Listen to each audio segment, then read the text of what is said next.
So one of the things that I've been particularly interested in psychology is choice behavior or decision making, both in humans and non-human animals. And there are a lot of theories about how animals distribute their choices between two options or their behavior between two options. So let's go over a few of those theories.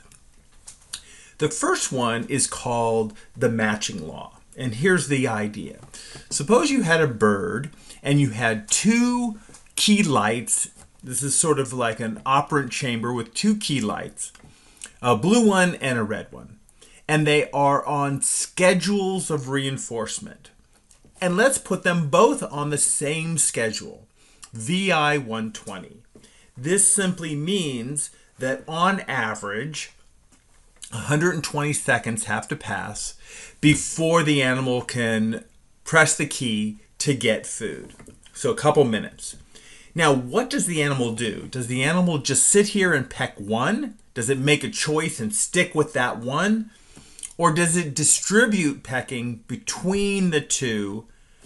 And if so, how does it do it?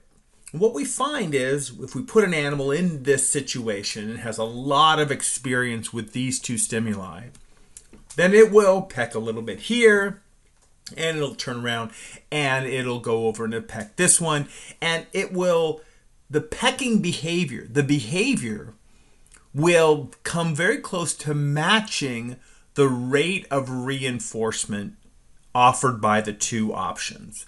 This is known as the matching law, and it was developed by a guy named Herrnstein. The rate of responding to two options matches the rate of reinforcement offered by the two options. So this equation is simply the rate of reinforcement between the two, between option A and option B. This relative rate of reinforcement gives us a value, and the relative rate of behavior of responding, big R, will match the rate of responding of the two options. If they have the same reinforcement rate, because they're on the same schedule, then the animal will distribute its behavior equally.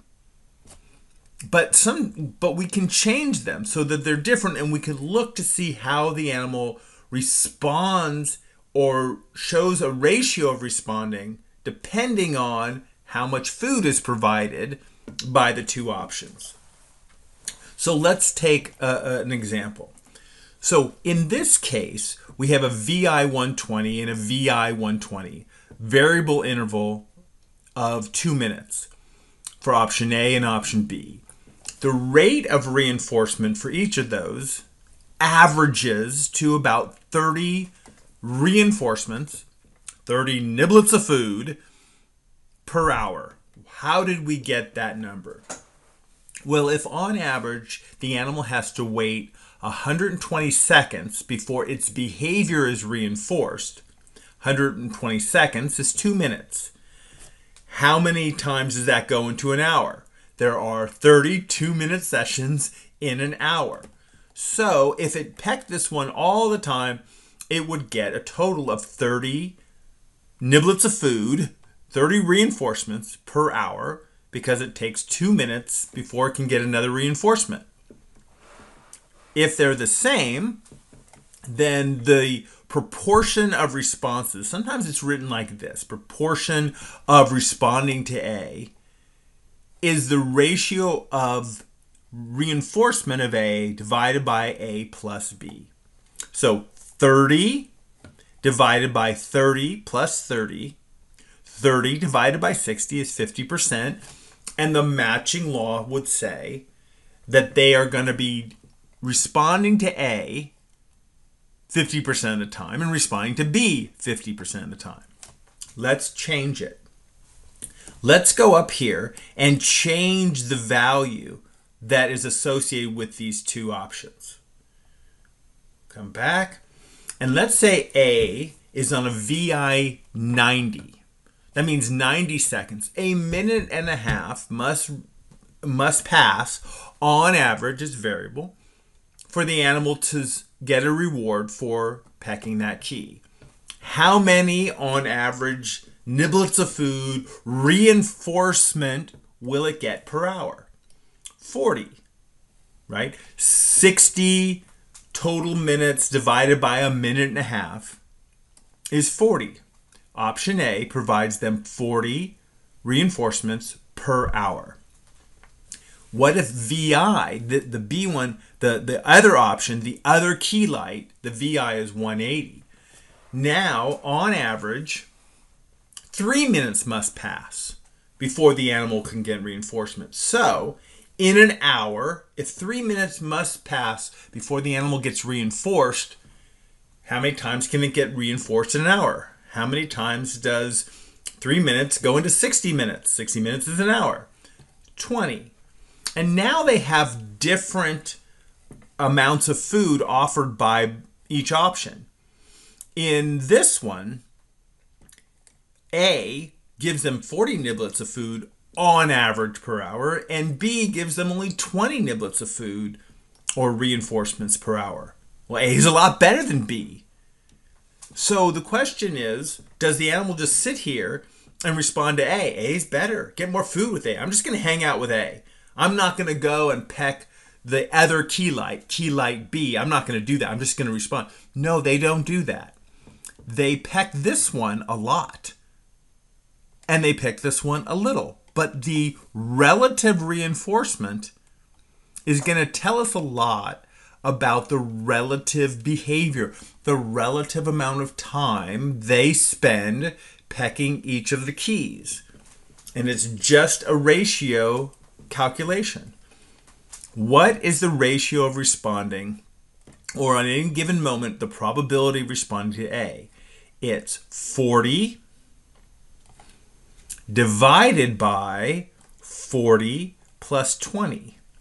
40 divided by 60 is 66.66, or 66.7% of the time. 40 divided by 40 plus 20. Let's look at another one. Let's say we have another group of birds, and these birds are they have two keys, and they learn, this is days after days of pecking these keys. They get to understand the ratio associated with these two keys, and those keys are, one is on a VI schedule of 72. Only 72 seconds must pass before the animal can get food. And that gives them a rate of reinforcement of 50 niblets of food per hour. A is associated with 50 niblets of food per hour. 50 reinforcements for their behavior per hour. The other one, well, you have to wait a long time. You have to wait a whole 6 minutes, 360 seconds, before a reinforced behavior will get them food. That's a long time. This one only 72 seconds, this one only 360. So one can just make the assumption they're going to be responding to A a lot more than to B. But how much? We make a prediction from the matching law that says the rate of responding to A compared to B, sometimes we say the relative rate of responding, or we can say the proportion of responding to A, or the probability of responding to A in any given moment, takes both rates into account. In this case, 50 divided by 50 plus 10, 50A divided by 50 plus 10 is equal to 83.33. In other words, 83% of the responses are going to go to A. But that leaves us another 15.66, or almost 17% of the time they're going to respond to B. The animal's behavior matches the relative reinforcement. So what you need to do if you're given the schedule of reinforcement offered by each option is you need to first determine the rate of reinforcement. You can't just use the schedule. It's not This isn't 72 divided by 72 plus 360. No, you have to determine the rate of reinforcement offered by each option and then use this simple ratio calculation. So, the Herrnstein's matching law is often shown in this style of graph. This is the rate of reinforcement relative to each, the relative rate, and this is the relative rate of response. So, if the animal gets, if it's a 50-50, the rate of reinforcement is 50, so the performance is 50. If it's 67, the relative rate of reinforcement is 67. If it's 83, the relative rate of response is the same, or 90 or whatever, okay? So we make the assumption that behavior matches reinforcement. Relative behavior matches relative reinforcement. So matching can affect a lot of behaviors, not just the operant chamber of pecking keys. It might be a distribution of time spent. So if we have a little rat here and it's in an enclosure, and on enclosure B it gets 5 niblets per hour, and in A it gets 10 niblets per hour, we know the animal is going to spend more time in A than it does in B side of the cage. How much? It's very simple. 10 divided by 10 plus 5. And we could get that relative ratio of responding. Sorry, it's another example of my poor animation. Okay, so we see behavior matching in a lot of things. We see it in choices, relative choice, amount of time spent in an area, ratio of response. We even see matching in total time to respond. That tends to match pretty well. So I did this with honeybees. I did a lot of work on the matching law with honeybees. What's the proportion of choosing one option over the other? At any given moment, the choice the animal makes will be dictated, sort of, by the relative amount of food offered by each option.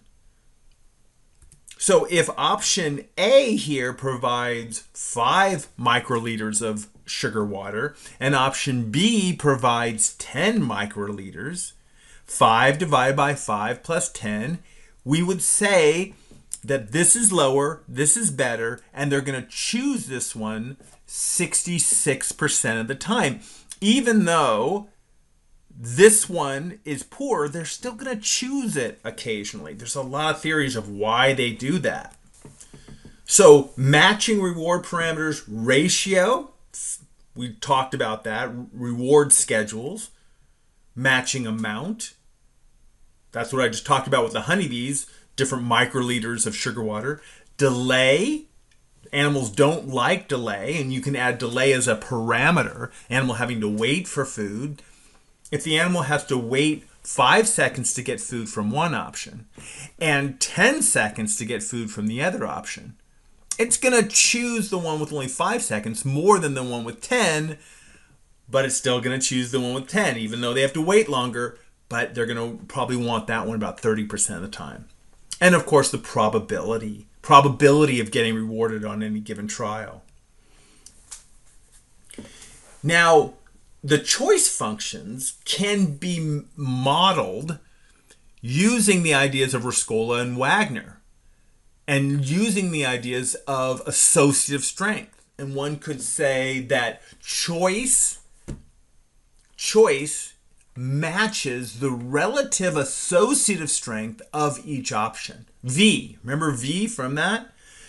And Roscola and Wagner did some work with that, but Cuvion and Bitterman, the people I worked with, did a lot of work on looking at relative choice, proportion of choice, or probability of choice of two options can be based on modeling, using a variation of the Roscola-Wagner model, associative strength, relative associative strength. So, what is the probability of choosing A over B? What is the associative strength of A? What is the associative strength of B? The probability of choosing A is associative strength of A divided by A plus B. There has been variations on this. Variations that say, well, animals don't match perfectly. They don't tend to match perfectly. So let's say option A provides 10 niblets of food and option B 5 niblets of food. Well, 10's a lot better than 5. They should choose A much more. They shouldn't match perfectly. We get what's called maybe overmatching. So matching would predict if we had 10 divided by 10 plus 5, it would predict that the animal would pick the better one, the 10 one, 66% of the time. But they don't do that. They tend to pick it at 80%. Not perfectly, but a little bit more. These kinds of equations help us to curve that matching function a little better. It takes into account some of these other variables. The probability of choosing, this is just a conversion of that. The probability of choosing A on any given time is this equation. Now, I wouldn't require in a class for you to know this equation or use this equation. I had to use this equation.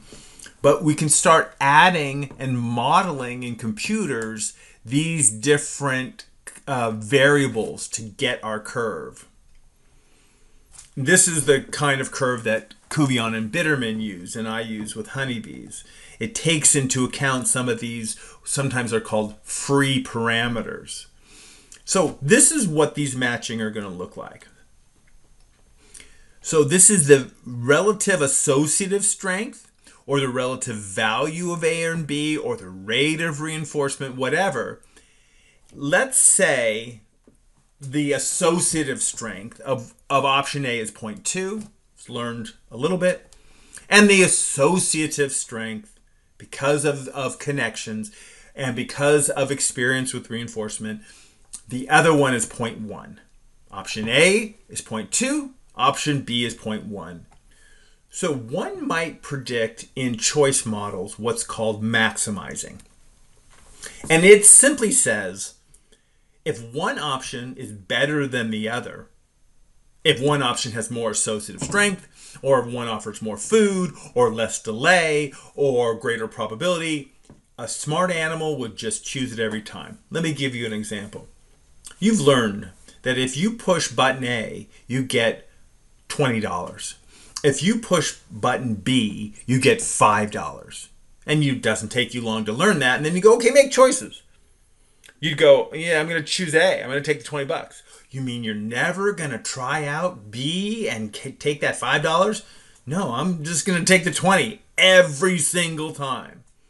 Even though the relative value tells us something different, I'm going to choose 20 every time. That's known as maximizing. It makes intuitive sense. And some models make these predictions that if one gets to a point that it's just so much better than the other animal's never going to do it. But we don't see animals do that. We see animals liking A more than B, but every once in a while they're going to run over and take a look at B. They're going to check it out. They're going to choose it. Well, what's going on with B? I'm going to choose it once. Then we get into simple matching. Perfect relationship. If the relative associative strength is 0.67, they're going to choose A over B 67% of the time exactly. That's perfect matching.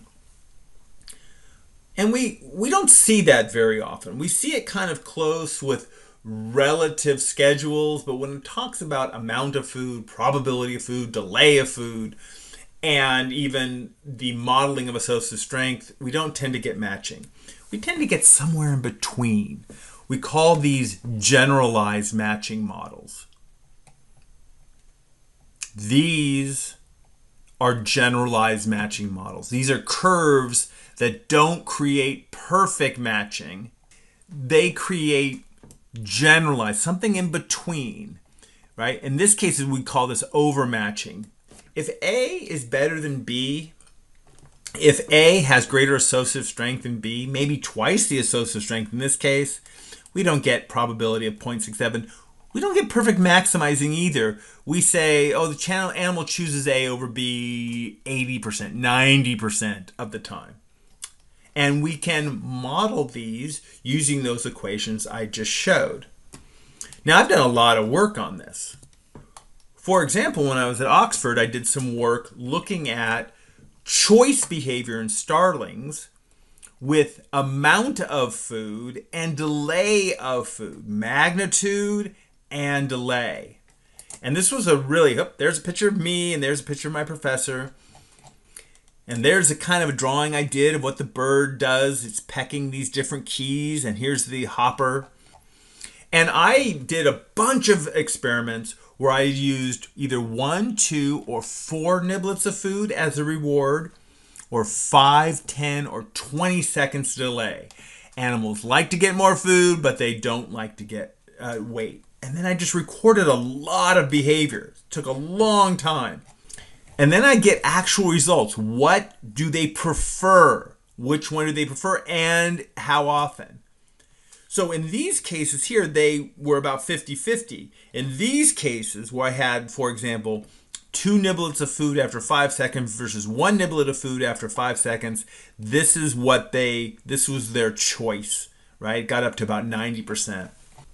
And then we started creating these models of associative strength. We also called these associative strength or value of each option. And then we looked at different theories. This is matching.